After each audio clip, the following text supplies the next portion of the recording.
परम पूज्य प्रातः स्मरणीय अनंत श्री समलंकृत पूज्यपाद श्री सदगुरुदेव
क्या आनंद ले रहे हो, पूरे विश्व में फैल रहा है। गुरु शिक्षक मंडल प्रवीण धाम जयपुर वो भी पधारे हैं नाम सुन करके। भगवान सिंह जी नाथावत, भगवान सिंह जी राठौड़, देखो महाराज श्री का चलना में उन्होंने समझे कि सारी जात सब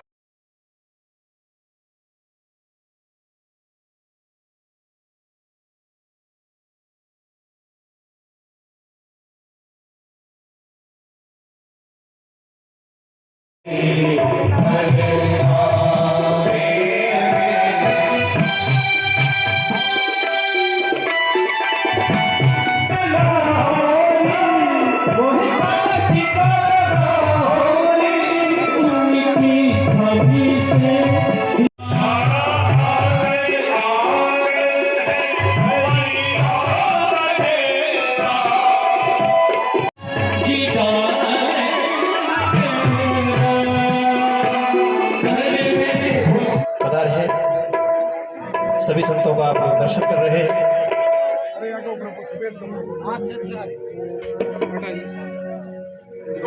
को मनाओ आरती गाओ प्यारे, आपको मनाओ बिहारी तेरी आरती गाओ,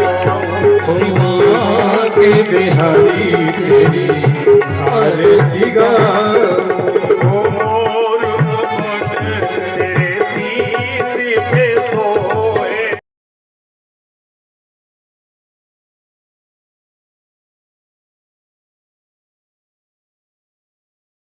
सादिसुरप्रजस्सदयिता सादा सदा श्रीगण श्रीरित्येव च नामते भगवते ब्रूम कथं त्वां वयं नानासुगन्धि पुष्पाणि यथा कालोद्भवानि च पुष्पाञ्जलिर्मया दत्तग्रहाण परमेश्वरः भगवते पुराणपुरुषोत्तमाय नमः। चरणकमलेषु मन्त्रपुष्पाञ्जलिं समर्पयामि। बलिबाल कृष्णलाल की जय हो।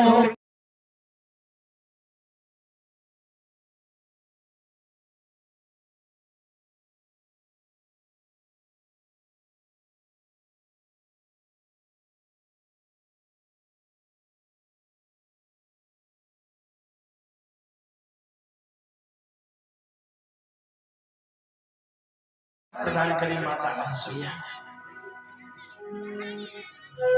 प्रभु दत्तात्रेय के रूप में आज प्रकट होते हैं। बोलिए दत्त भगवान की जय। राजन विष्णु महेश तीनों बैठे थे। सामने से प्रजापति महाराज दक्ष पधार रहे हैं। दक्ष प्रजापति जैसे ही अपनी सभागार में प्रवेश करते हैं बंधुओं, तो दृष्टि चारों तरफ घुमा करके देख रहे हैं कि हमारे सभा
और कितना शांति बनाए रखे, आपस में बातचीत ना करें। परम पूज्य प्रातः स्मरणीय अनंत श्री समलंकृत पूज्यपाद श्री सदगुरुदेव भगवान की परम मंगलमयी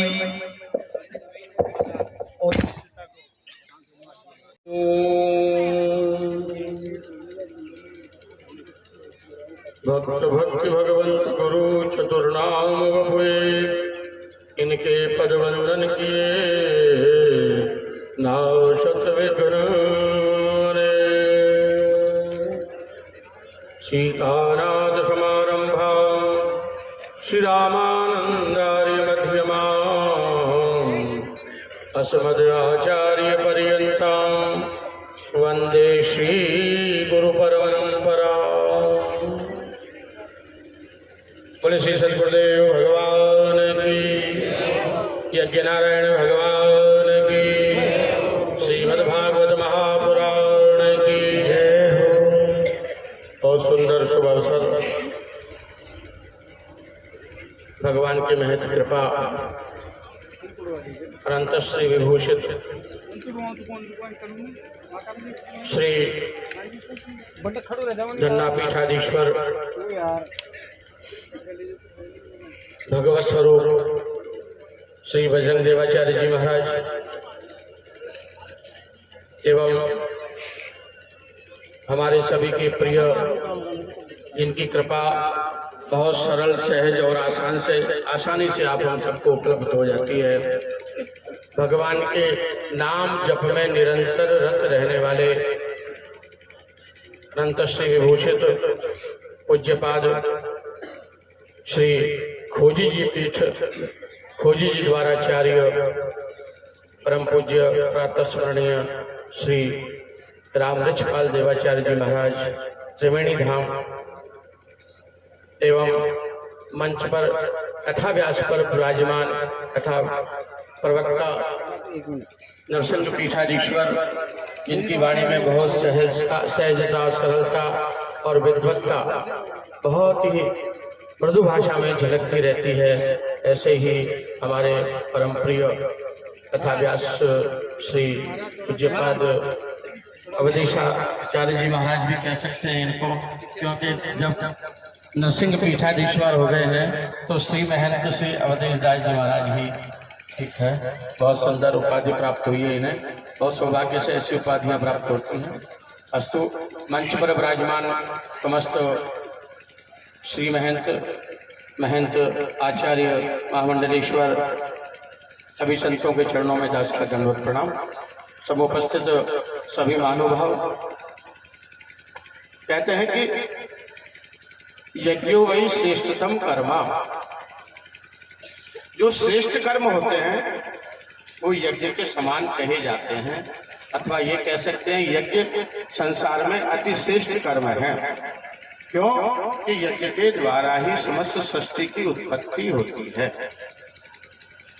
यज्ञ से इंद्रदेव प्रसन्न होते हैं, भूमि तृप्त होती है जल से, और धान की उत्पत्ति होती है, जिससे आप हम सब सारा संसार जीविकोपार्जन करता है। और कहते हैं यज्ञ की धूम मनुष्य के जीवन के लिए, स्वास्थ्य के लिए लाभकारी है। धुआं मनुष्य के लिए बहुत लाभकारी है, लेकिन कौन सी धुआं, कौन सी धूम? जो यज्ञ में होती है। वैदिक ब्राह्मणों द्वारा, विद्वत जनों द्वारा, वैदिक मंत्रोच्चार के द्वारा किया गया हवन, समिधा और साखल्य जो हवन में काम में आती है, उससे निकली हुई धुआं समस्त वायुमंडल को तो प्रसन्न करती ही है, इसके अलावा आपके हमारे समस्त स्वास्थ्य को भी आरोग्यता देने वाली है। आज बड़े गर्व की बात है कि हमारे बीच में ये जो यज्ञ का कार्यक्रम हो रहा है, ये मनुष्य के लिए आनंद को देने वाला है। मैं देख रहा हूँ यहाँ कथा में भक्त लोग बड़े आनंदमय के साथ में, भक्ति भाव के साथ में, श्रद्धा के साथ में और एकाग्रता के साथ में कथा का श्रवण पान कर रहे हैं, जो कि मनुष्य के जीवन के लिए कल्याणकारी है। कहते हैं कि संतन के संग लाग रे तेरी अच्छी बनेगी। संसार में और किसी के साथ आप रहें, जरूरी नहीं है कि अच्छा बने आपका। किसी जुआरी के साथ में रहेंगे, जुआ खेलना सीख जाएंगे। किसी शराबी के साथ रहेंगे, शराब पीना सीख जाएंगे। किसी व्यापारी के साथ रहेंगे, व्यापार करना सीख जाएंगे। लेकिन मनुष्य के जीवन का कल्याण यदि चाहता है मनुष्य, तो केवल संतों की शरणागति परम आवश्यक है। संतों के संग यदि लग गए आप, तो आपका जीवन सफल हो जाएगा। कहते हैं बड़े भाग मानुष तनु पावा, बड़े भाग्य से ये मनुष्य शरीर प्राप्त होता है। और फिर मनुष्य शरीर प्राप्त करने के बाद भी आप हम सब इस भारतवर्ष में जन्म लिए हैं और संतों का सानिध्य आपको हमको सबको प्राप्त हो रहा है, तो ये भी बहुत बड़ा दुर्लभ संयोग है। अभी यह माघ मास का महीना चल रहा है, गुप्त नवरात्रों की आज अष्टमी पर्यंत नवमी का प्रवेश हो रहा है। तो मैं समझता हूँ आप हम सब बड़े भाग्यशाली हैं इस पुनीत कार्य में। सब सहयोग प्रदान कर रहे हैं, श्रवण कर रहे हैं, मनन कर रहे हैं, चिंतन कर रहे हैं, भगवत नाम का सुमिरन कर रहे हैं, यज्ञ कर रहे हैं और संतों का दर्शन कर रहे हैं। आइए, कहते हैं कि गुरु का सानिध्य मनुष्य के जीवन के लिए कल्याणकारी होता है। यदि गुरु के प्रति आपके भाव सच्चे हैं, श्रद्धा है, तो आपका कल्याण निश्चित रूप से हो जाएगा। एक कहावत आती है, भक्तमाल में भी चरित्र आता है यह कि एक वैश्य के घर में कन्या थी, उसके मन में ये जागृत किसी ने पैदा कर दिया कि यदि गुरु जब तक नहीं बनाओगे तो कल्याण नहीं होगा। भजन पूजन पाठ साधन बगैर गुरु के फलदायी नहीं होता है। ये बात उसके मन में बिठा दी और वह कन्या मन में सोचती रही, गुरु कब मिलेंगे, गुरु कब मिलेंगे, गुरु कब मिलेंगे। इसी बीच में एक चोर आया। चोर ने सोचा कि हम चोरी करते हैं, उसका काम है। चोर जैसे उसके घर में प्रवेश किया, कमरे में प्रवेश किया, तो वह कन्या बोल रही है, गुरु कब मिलेंगे, गुरु कब मिलेंगे, गुरु कब मिलेंगे। ऐसा विचार करके कहने लग गई। उस चोर के मन में आ गया, क्यों नहीं मैं ही इसका गुरु बन जाऊं। कुछ समय के पश्चात उसने दाढ़ी वाड़ी बढ़ा ली और द्वार पर जाकर के कहने लग गया कि मैं इस कन्या का गुरु बनने आया हूं, मुझे भगवान का आदेश हुआ है। वह कन्या बड़ी प्रसन्न हो गई। कन्या ने कहा, मेरे गुरुदेव आ गए हैं, गुरुदेव आ गए हैं। कमरे में बिठा लिया। उस चोर ने कहा कि बेटा, अब हम तुमको गुरु मंत्र यहाँ नहीं देंगे, तुमको जंगल में चलना पड़ेगा हमारे साथ में। कन्या ना समझ बोली, उसके साथ चल ली और चोर ने कहा, भाई तुम सारा सामान इकट्ठा कर लो, यहाँ से सोना चांदी कपड़ा वगैरह सब बक्से में भर के ले गए। एक जंगल में चले गए। जंगल में जाकर के उस चोर ने उस कन्या को एक बट वृक्ष के नीचे बांध दिया रस्सी से और कहा कि मैं जब तक लौटकर नहीं आ जाऊं तब तक तुम यहीं रहना, रस्सी मत खुलवाना किसी से, ये रस्सी मैं ही खोलूंगा। कन्या विश्वास में रही। चोर चला गया, सामान लेकर के चला गया और वह कन्या कहने लग गई, गुरुदेव कब आएंगे, गुरुदेव कब आएंगे, गुरुदेव कब आएंगे। गुरुदेव का स्मरण करने लग गई।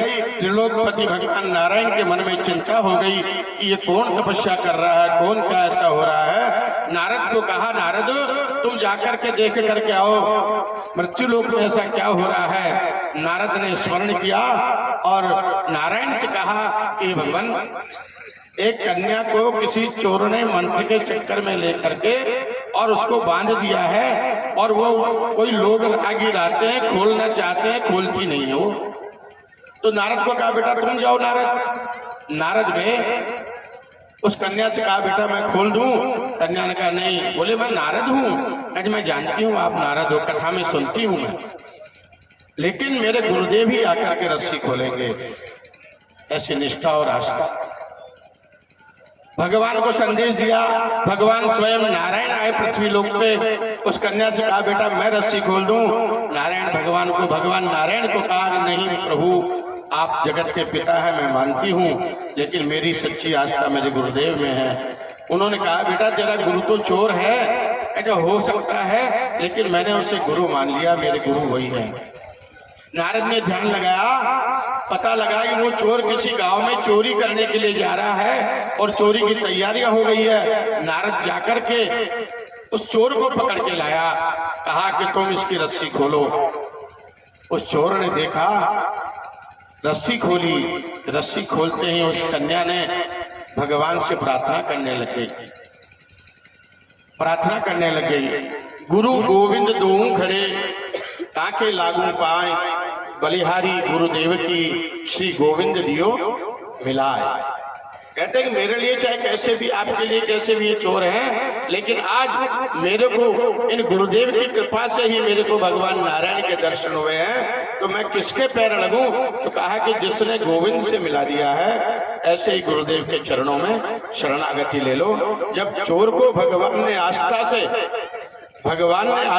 चोर को भगवत स्वरूप बना दिया, गुरु तुल्य बना दिया, तो यहाँ तो विराजमान हमारे त्रिवेणी संगम है, यहाँ दो दो बड़े बड़े गुरु बैठे हुए हैं, आप सब लोग इनके चरणों में वंदन करें, प्रणाम करें। जिन्होंने किसी ने कोई मंत्र दीक्षा नहीं भी ले रखी हो तो ये सब शुभ अवसर है। यहाँ जब भी आपके भाव जागृत हो यज्ञ में गुरु दीक्षा भी दीजिएगा और उस मंत्र का जाप करते रहिएगा। यज्ञ भगवान महत की कृपा है। कहते हैं जहाँ यज्ञ होता है वहाँ बरसात आती है, जहाँ भगवान की कथा होती है वहाँ इंद्रदेव भी कृपा बरसाते हैं। तो वास्तव में आपने सबने ये देखा, इंद्रदेव की कृपा हो गई सब पर और मौसम बहुत ही सुंदर और श्रेष्ठ हो गया। मैं ज़्यादा न कह करके मैं मेरी वाणी को यहाँ विराम देता हूँ। सर्वे भवन्तु सुखिना, सर्वे सन्तु निरामया, सर्वे भद्राणि पश्यन्तु, मा कश्चित् दुःख भाग् भवेत्। ओम शांति ही, ओम शांति ही, ओम शांति ही। अब मैं परम पूज्य आदरणीय स्वामी जी के चरणों में निवेदन करता हूँ कि आप ओम मंगलम भगवान विष्णु मंगलम गरुड़ध्वजे मंगलम पुंडरीकाक्ष मंगलातनो हरि मंगलम कौशलेन्द्राय मेने गुणात्मने चक्रवर्ती धनुजाय सार्वभौमाय मंगलम सीतानाथसमारंभां रामानन्दारे मध्यमाम् अस्मदाचार्य पर्यन्तां वन्दे गुरु परम्पराम्। ओम परम गुरुभ्यो नमः, परात्पर गुरुभ्यो नमः, श्रीमात्मा गुरुभ्यो नमः, श्री आत्मा गुरुभ्यो नमः, आदि गुरुदेव अनादि गुरुभ्यो नमः। गुरुदेव गुरुदेव शरण गुरुदेव। आज श्री राम यज्ञ की 6-7 चौथा विष्णु भगवान यज्ञ है। विष्णु यज्ञ की चौथा दिन, चौथो दिन चल रहा है। चौथा दिन की शुभ मंगल वेला में श्री जगद्गुरुधना पीठाधीश्वर भगवान के सानिध्य में हो रहे यज्ञ और भगवताचार्य ने के मुखारविंद से श्रीमद्भागवत ज्ञान यज्ञ संत समाज सभी के विराजे हुए हैं। सभी यज्ञ में बैठे हुए यजमान विद्वान माता भाई बहन, इस महामहोत्सव की आप सबको शुभ बधाई, शुभ मंगल कामनाएं। ये विष्णु महायज्ञ आप सबका कल्याण करे। यज्ञ भगवान यज्ञ द्वारा सब कार्य सफल होते हैं, सब सिद्ध होते हैं।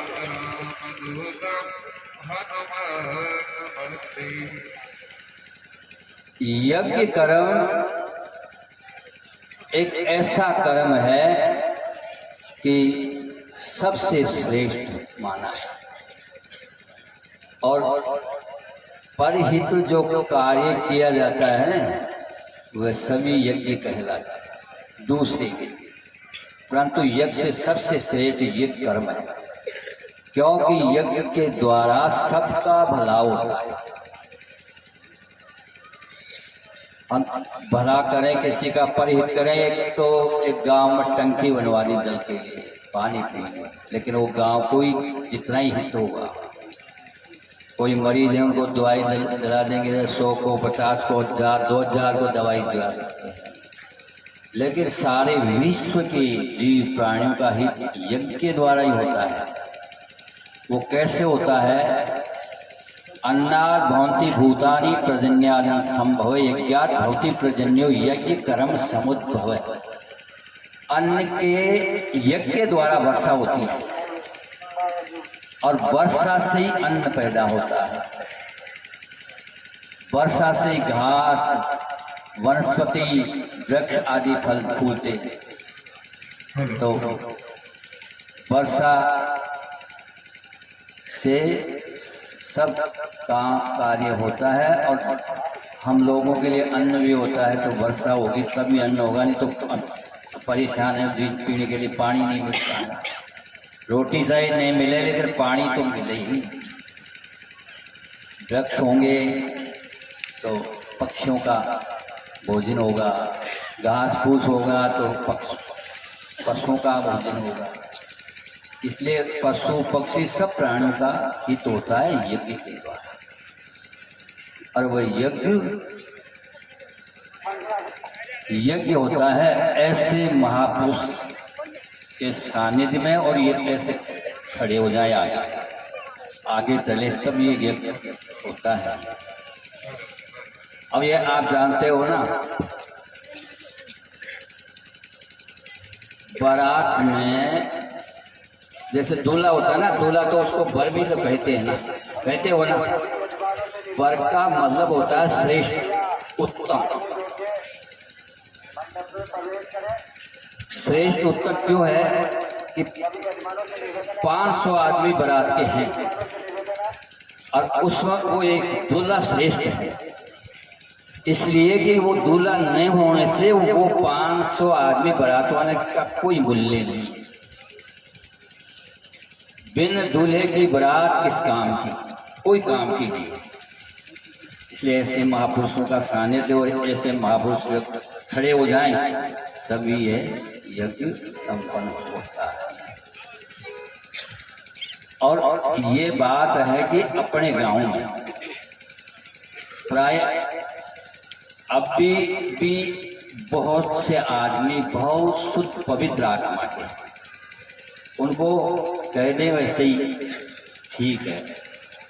बहुत से आदमी तो अभी भी पढ़ लिख रहे हैं, लिख रहे हैं। अभी कोई बहुत कम आदमी होंगे जो पढ़ने पढ़े लिखे, लेकिन फिर भी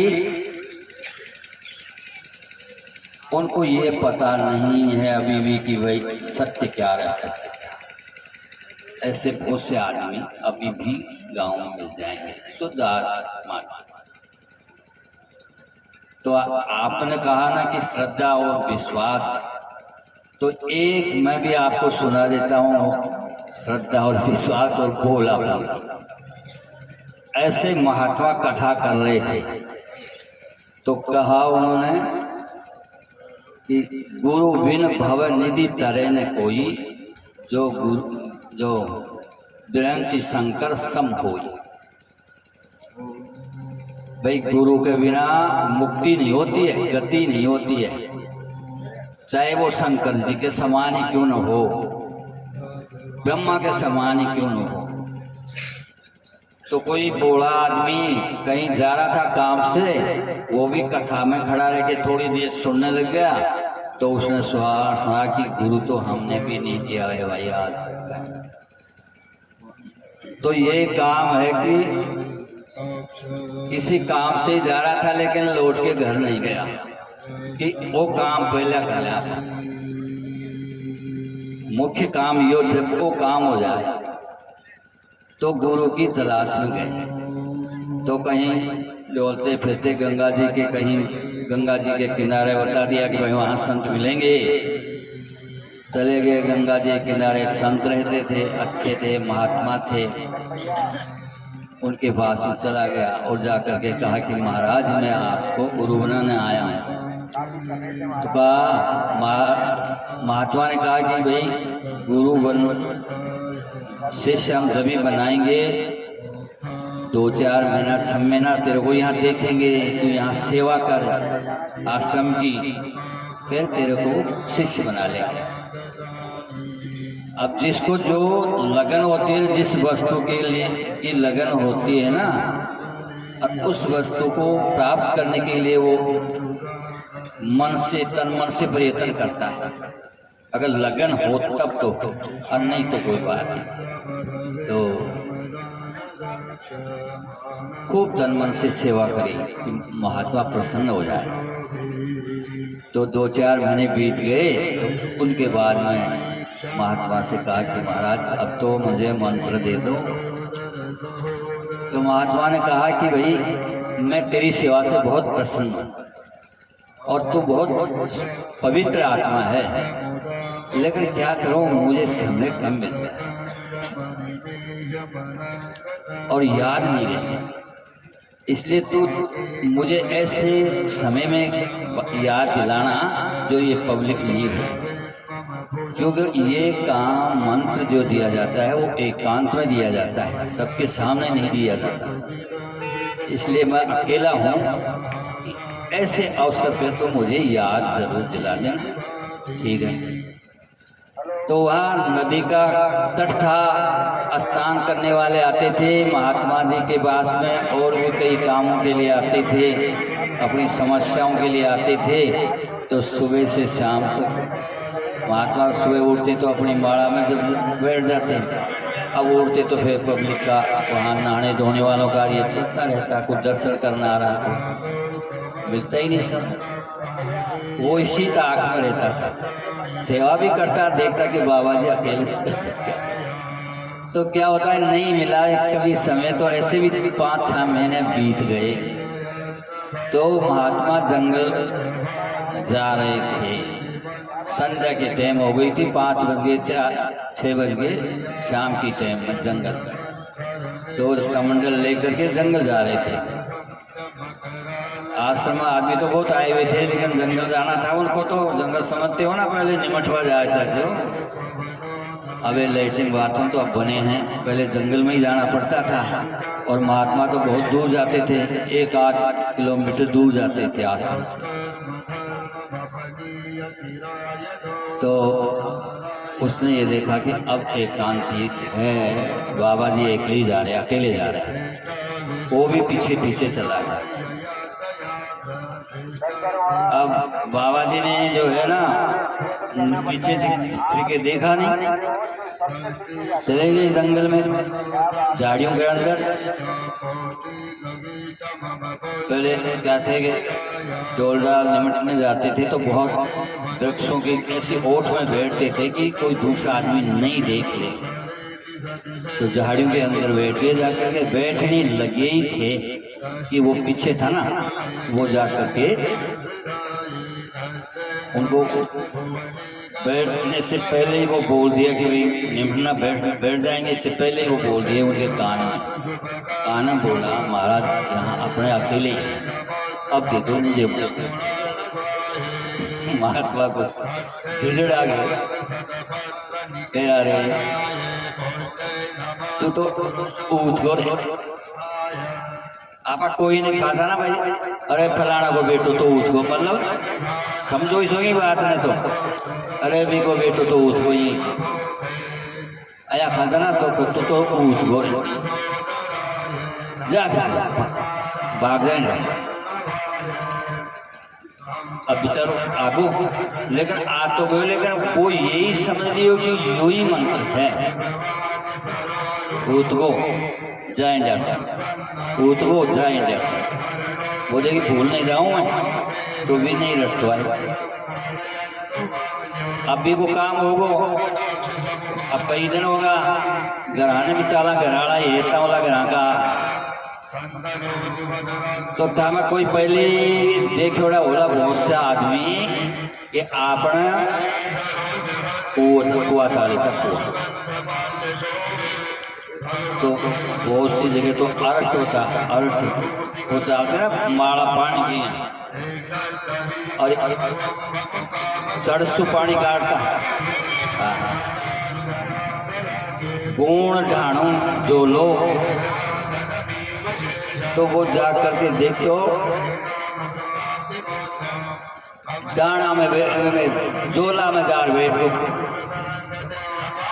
और जोला में बैठ वो तो आपको जा उठो जा उठो जा उठो जा उठो जा उठो जा, बस मंत्र को जब करवा लो। 3 दिन बीत गया, जरा भगवान को भी याद नहीं रहती है, क्योंकि उनको बहुत चिंता है ना। तो भोजन कर जाता था, भोजन करती टाइम में देखी आवाज बड़ी कान में, तो देखा कि मेरा भक्त है वो मेरे को बहुत ही याद कर रहा। 3 रोज हो गया रोटी खाते और भोजन नहीं किया, और उसको भोजन कराए बगैर मैं पहले भोजन करूं, ये मेरी प्रतिज्ञा से विरुद्ध है। क्योंकि भगवान कहते हैं कि करऊं मैं तिनकी रखवारी, जे मैं बालक राखई महतारी। भगवान कहते हैं कि बालक मैं मेरे भक्त की इस प्रकार से रक्षा करता हूँ जिस प्रकार से बालक की माँ रक्षा करती है। महतारी मतलब माँ रक्षा करती है, ऐसे। तो वो अगर बच्चा रूस जाए या सो जाए, भूख हो, तो माँ थोड़ी भी अड़कर सो जाए, बिना जगार खुआर पास ही खाए। लिए वह बिने छोड़ उठा थाली। तो लक्ष्मी देखी कि एक माँ ने मेरा स्वास्थ्य कोई गलती हो और जात पगाम पड़ता, महाराज मेरे के क्या गलती हो गई जो आप भोजन छोड़ के जा रहे हो? तो भगवान कहते कि तेरे से कोई गलती नहीं हुई। और ये एक भक्त है जिसने 3 रोज हो गए रोटी खाए हुए, मैं पहले उसको रोटी खवाती फिर आऊँ। तो कहा मैं भी चलूंगी।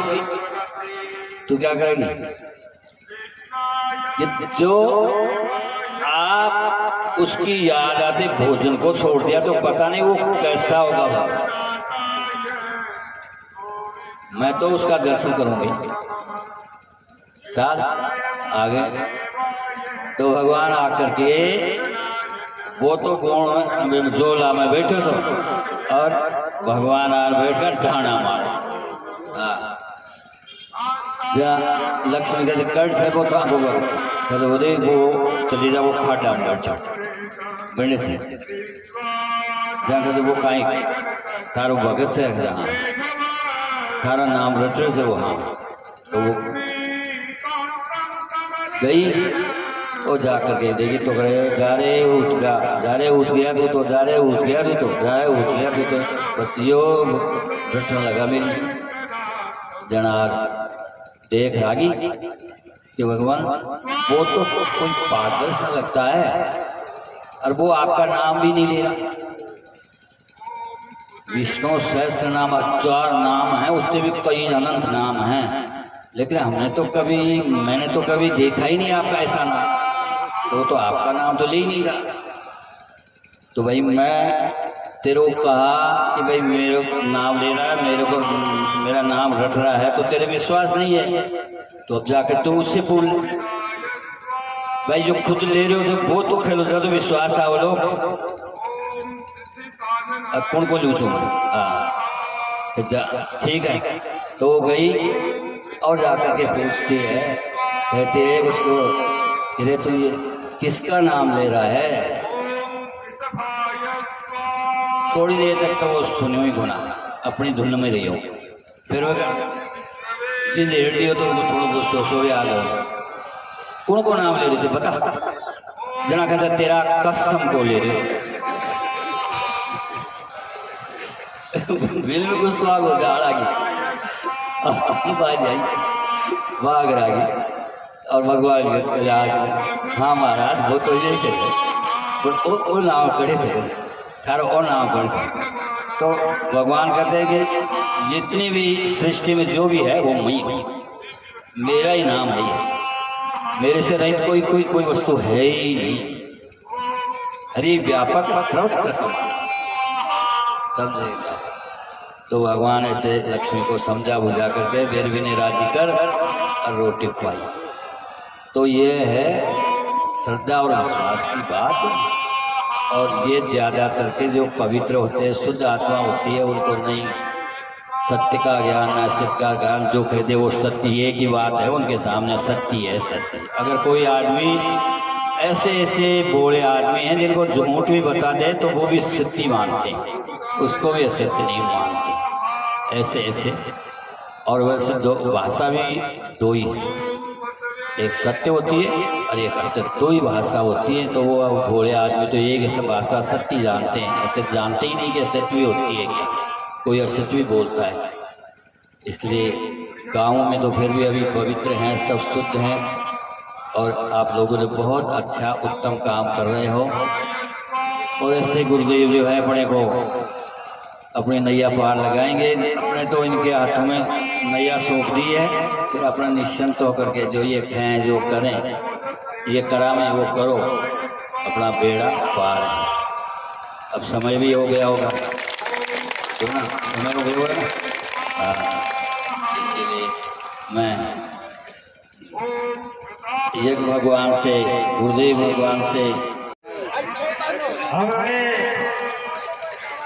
लोरा मुकदफा आसपास के क्षेत्र की ओर से स्वागत किया जा रहा है। त्रिवेणी धाम के फौजी द्वाराचार्य जी राम विश्वास द्वाराचार्य जी महाराज की ओर से लगाइए तालियां। अरे माता जी आनंद कर दिया न्यू जगह एक देखा कहाँ गाँव देखा कहाँ शहर देखा, लेकिन मतलब भाई अनिया को धाम देखे ही बना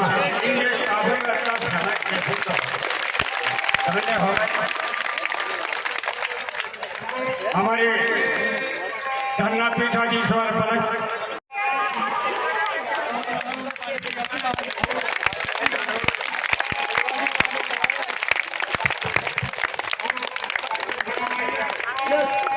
सरपंच साहब शो लोड़ा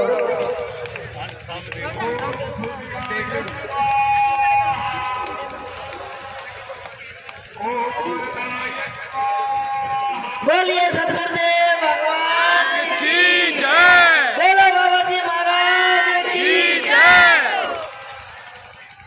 अब श्री अवधपुरी से श्री बिहारी बनारसी दास जी महाराज, बनारसी दास जी महाराज आगे